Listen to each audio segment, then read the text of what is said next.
Good morning, Mr. Sudesh Sohani, the Vice-Chancellor of RKDF University. Thank you for giving us your valuable time for this interview.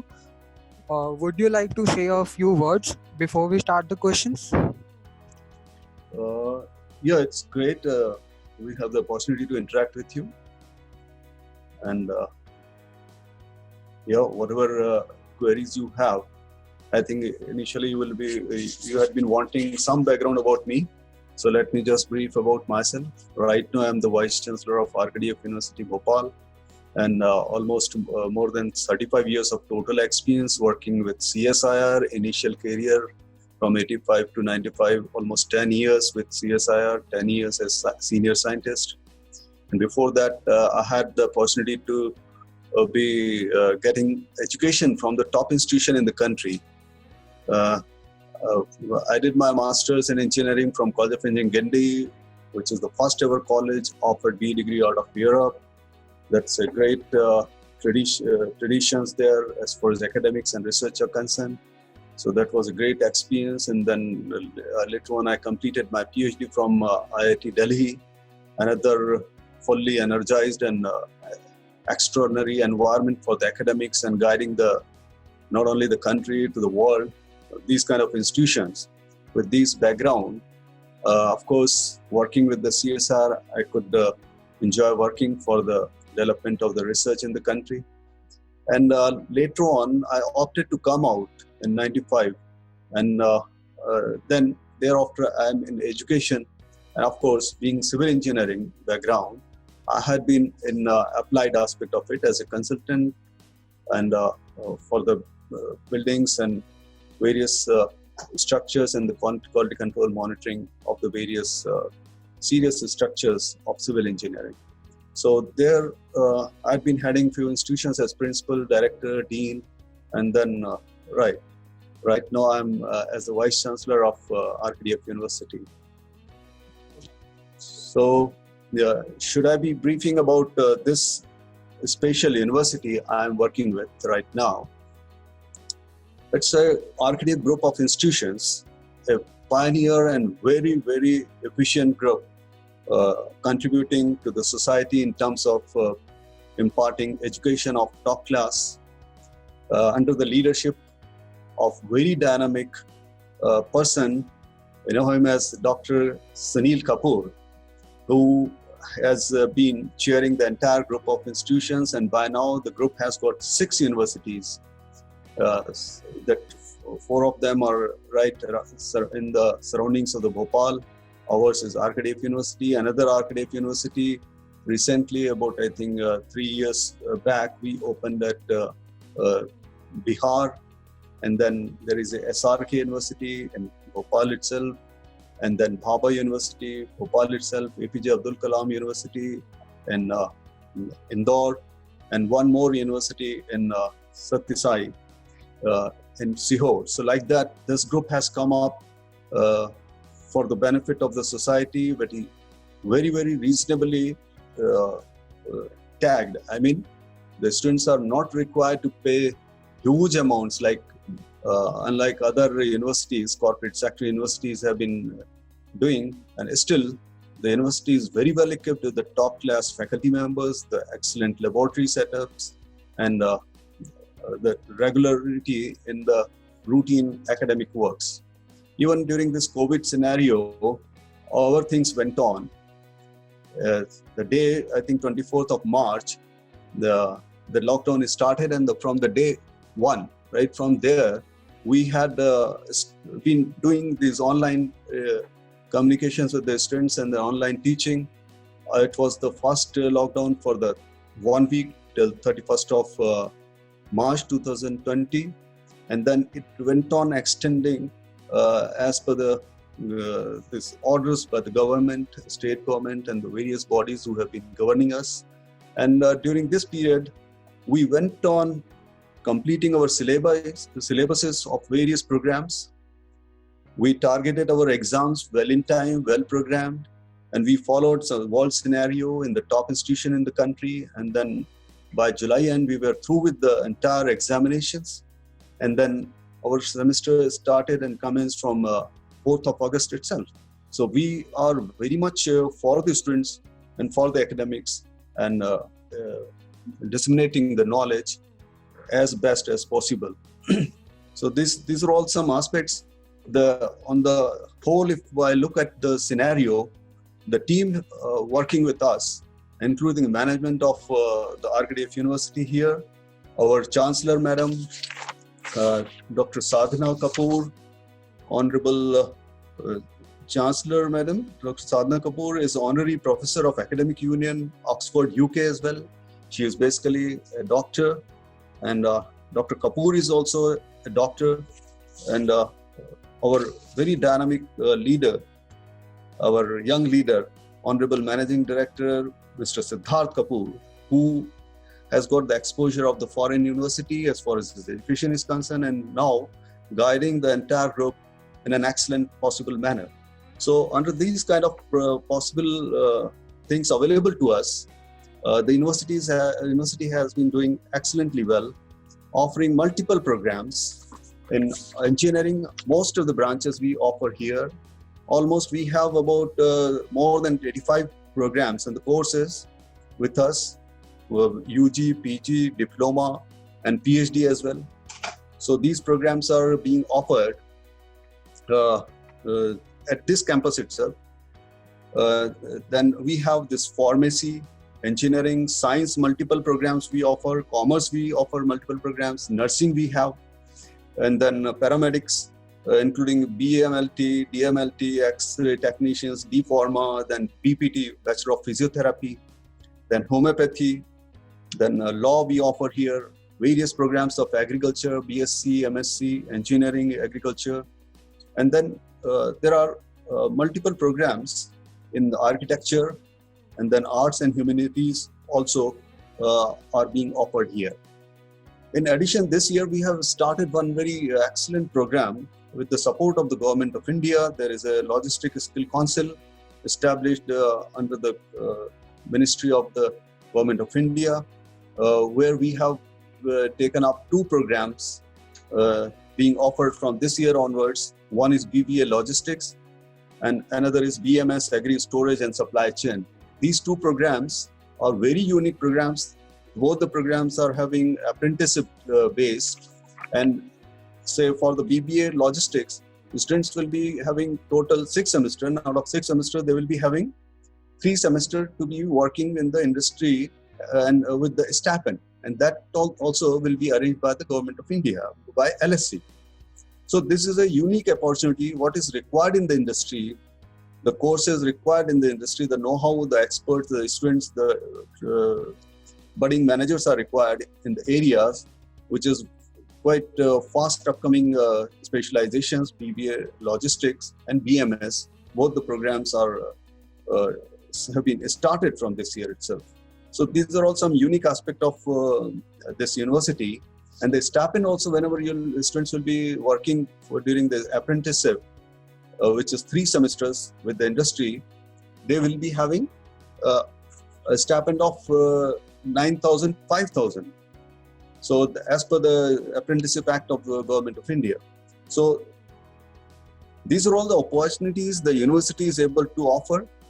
The university, of course, this group has started in long back in somewhere around 95, and by now it is more than 25 years. And the university, as far as concerned, it is constant of many colleges, like 5 engineering colleges and almost 5 pharmaceutical colleges, B Pharma colleges are there in the same campus, in addition to other diploma in engineering and pharmacy. So these are all the campus is very well equipped in terms of the hostels, boys hostel, girls hostel, international hostels. We do have a good number of foreign students, almost 65 plus 50 from Nepal. Of course, it's around 110 ongoing students are on the roll at this campus of RKDF University. And of course, we do have separate hostels for the international students, taking care of whatever kind of food they expect, and separate messes for them. So most of the things are taken care of in this campus, which is a vibrant campus, having throughout the year various academic and cultural activities going on. Sports facilities are available, huge grounds are available. It's almost a green campus as well. The students have the opportunity to be roaming around in a green area whenever they have some additional time available in the evening and the morning. So one can have an overall growth. Sports, cultural, academics are really having an excellent level. So these are all some minimum points I could just brief you about. And research and development. Ours is almost known as of course, a student-friendly university. Students are willing to be coming to the university, and huge number of students are there. And we have good research facilities, and we are known as a research hub as well. We have in few specialized areas. Let me just brief. There are multiple areas we have been working, but specialized areas are solar, thermal energy, and then for this we have almost two different projects. One is solar thermal project, and that is funded by MNRE, Government of India, and then there is another carbon capture plant research project that is funded by the Ministry of Power. And various collaborations we have been doing this special projects. RPI of USA, a university, they are supporting us for providing some special storage chemical. Because once the solar power is available, when the sunlight is available, one can get energy generated, but to store it, there is a special chemical. They call it some special salt. We are going to get it from RPI. We generate this. So it's an international collaboration with Government of India support and funding, and of course the technical support also. These are all some excellent projects going on. In addition, our students have won India Innovation Growth Program. Under that, there is a hearing aid was developed, which is patented as well. That is under the DST, Department of Science and Technology, Government of India. They awarded the students at the university with rupees 10 lakhs the previous year. So that these details, we would be wanting that if can be uploaded on your website for the benefit of the newcomers and the admission aspirants also, so they will know that where are the better opportunities available for them. So these are all some minimum things I am able to tell you. If there is any specific query, you please let me know so that sure, sir.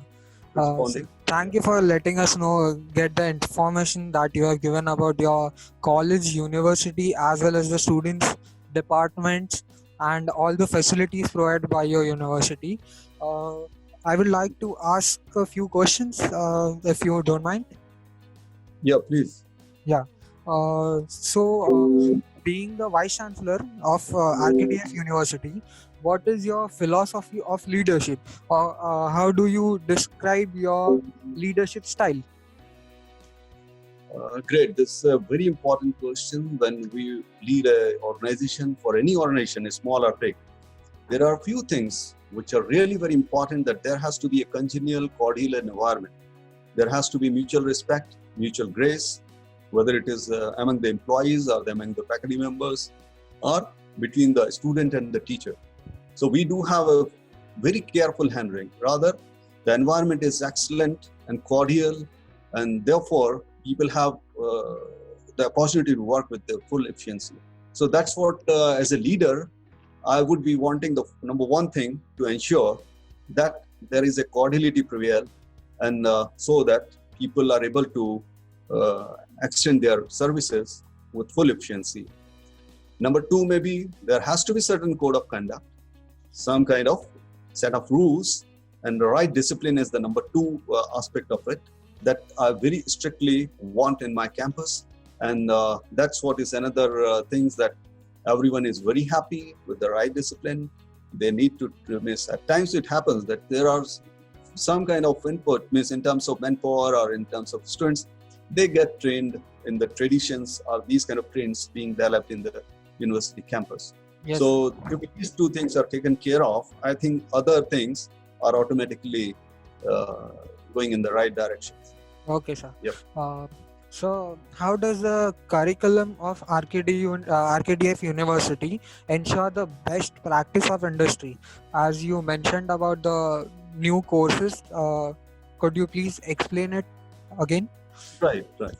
No, that is very important because this is the world-class curriculum we offer here, and time to time we update it and we revise it. And of course, there are certain procedural things. There is board of studies. They also sit down and then work out some revisions in the syllabus. And what is needed by the industry is more important. And then uh, skills are also being incorporated in the syllabuses. Most of the programs, and I think more than 50-60% programs we offer are applied programs, as in when students they pass out from here, they are fitting into the industry. Like in addition, till these processes go on, we do have some kind of additional classes and additional certification programs also for the students. Like for the computer programs and the IT industry, there is a fast updation. Likewise, in any core branches of engineering, pharmacy, there are updations. So we do have some kind of modules of say 40 hours, 30 hours, and then students they go they opt to join, and then they remain updated. So these are all the things we are taking care of. Okay, And sir. syllabuses have got the outcome-based uh, kind of inputs, so that students have some kind of direct learning, which is they need it when they pass out and then work with the industry. Yes, sir. That's it. That's taken care of. Yes, sir. So, how does your university, how could you explain that your university is more welcoming to the students from different races or economic backgrounds? Yeah, excellent question.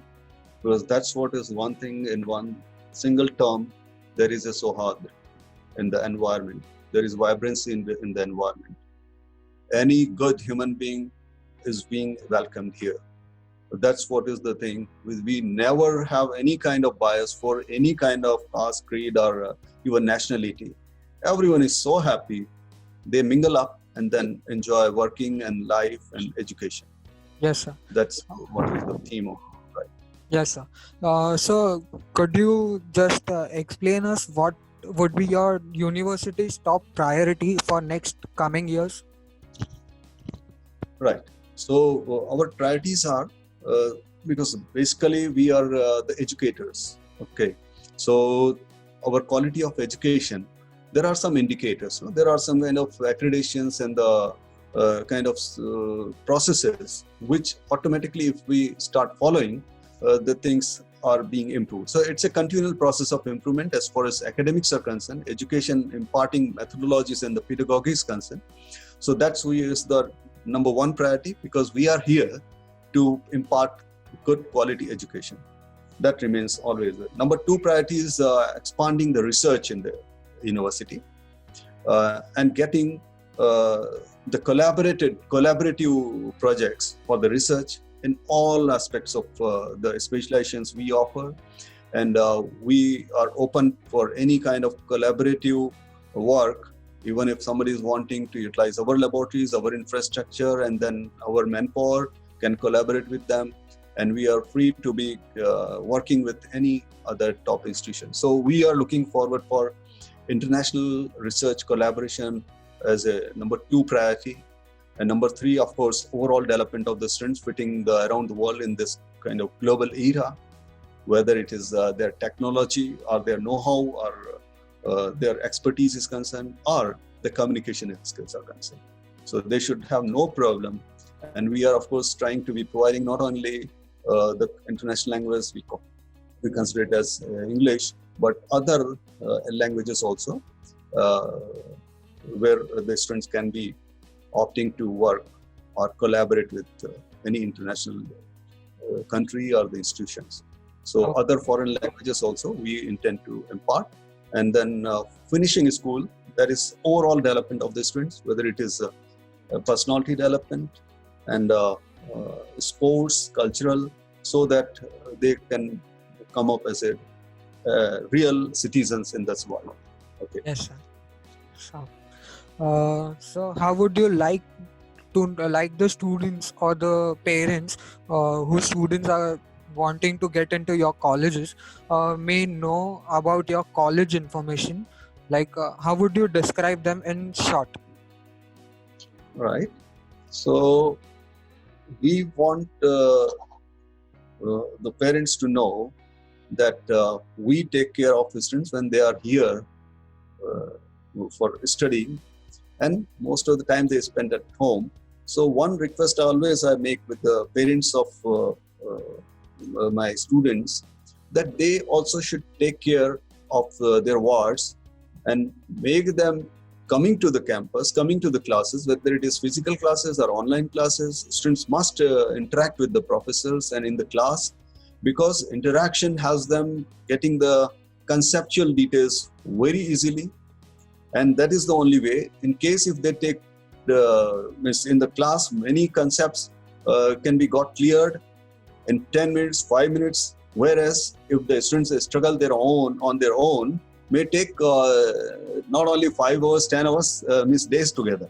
So that's the advantage of it. And then the things get confirmed, because whenever a teacher is there in the class, he is fully equipped with the conceptual knowledge and the details. So they can be a great help to the students to learn quickly and confirming the things, the concepts of any technology or the philosophy they study here. Yes, sir. So, yeah, they must come to the classes. Yes, sir. So, what do you see as RKDF University's greatest strength? Yeah, we are our greatest strength that the quality education we are here to impart for, and multifarious. I think more or less whatever programs are being offered in the country, we are offering it here. And advantage of that in this campus is that these days, I think there is a great understanding by our Education Minister of the Cabinet, Dr. Pokhriyal, that there has to be a kind of multidisciplinary aspect, which is has been also incorporated in the NEP, National Education Policy. Yes. So in the same campus, there are advantages of multidisciplinary exposure to the students, and this is the best place. Why not they come and then take advantage of it? Okay, sir. So, as being the Vice-Chancellor of RKDF University, how do you strategize or make the key programs or plans for marketing and administration of your school? You see, marketing as such, we are not expert in marketing. We only know one marketing key, that as long as you are good, there is going to be huge number of admission aspirants looking forward to joining the RKDF University, and that's what is happening. Yes. We are keeping our quality up and up, and that is a kind of marketing is not a special effort. It is a kind of automatic. We do have these provisions that students should know about our programs, our university. They can always refer our website, rkdf.ac.in, www, of course, in the beginning they put. So yes, I think we facilitate them to know more about the university so that they can take quick decisions. So, what would be your biggest challenges that you have been through till now in the education field? No, as such, as long as we do our duties perfectly fine, I don't I had never been finding any kind of straight challenge, because wherever we have been working as an educationist, as a teacher, as a professor, genuineness in the work is taking care of all challenges, right? And that's what is happening. Yes. So one last question. How would you like to give a message, like a short message or any suggestion for the current youth or the students who are aspiring to get into your colleges? Yeah, one basic thing, they have to be very disciplined, very serious about acquiring the knowledge during their educational life, student life, so that they can really enjoy the rest of the life. And the rest of the life can be really beautiful for them if they work hard during this time. Okay, so there is one single thing, that they must